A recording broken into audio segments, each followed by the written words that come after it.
L'opportunité a des ailes. Souvent elle s'envole et ne revient plus jamais. Ne laissez pas cette opportunité de confinement vous échapper. Certains voient une période très négative, d'autres voient une chance à saisir. Un pessimiste voit la difficulté dans chaque opportunité, un optimiste voit l'opportunité dans chaque difficulté. Imaginez que derrière cette période difficile se cache en réalité une opportunité pour soi et pour son propre développement personnel. Vous avez désormais du temps à votre disposition. Il serait dommage de le gaspiller.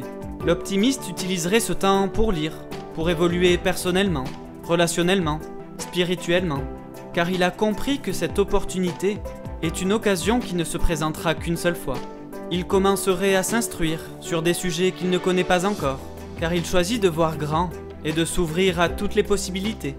Il profiterait de cette période pour devenir la meilleure version de lui-même. Il méditerait, car il sait que la porte du changement ne peut s'ouvrir que de l'intérieur. Il s'en servirait pour comprendre ses défauts et les éliminer.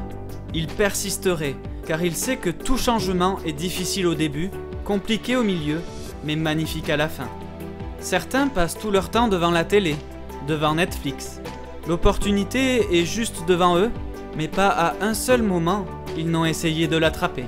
Certains passent leur journée entière à critiquer les gens, sur les réseaux sociaux, sur YouTube, au lieu d'essayer d'évoluer. Ils pourraient se construire, mais ils ont décidé de se détruire. L'optimiste comprendrait que critiquer les autres, c'est se critiquer soi-même, car il sait désormais que le monde est une unité, et que notre séparation les uns des autres n'est finalement qu'une illusion. Il se déconnecterait de toute la crise actuelle, parce qu'il est conscient que d'y penser toute la journée ne va en rien l'aider. Au lieu de diminuer son taux vibratoire, l'optimiste l'augmenterait jour après jour. Il cultiverait la gratitude, car il sait qu'elle transforme tout ce que nous avons en merveille.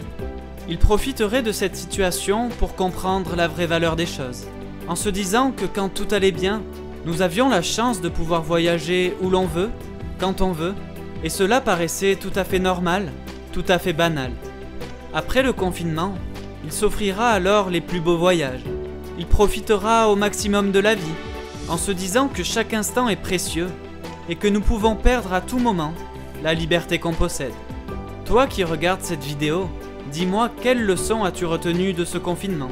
Car parfois nos vies ont besoin d'être complètement chamboulées, changées, réorganisées, pour nous replacer à l'endroit où nous sommes censés être.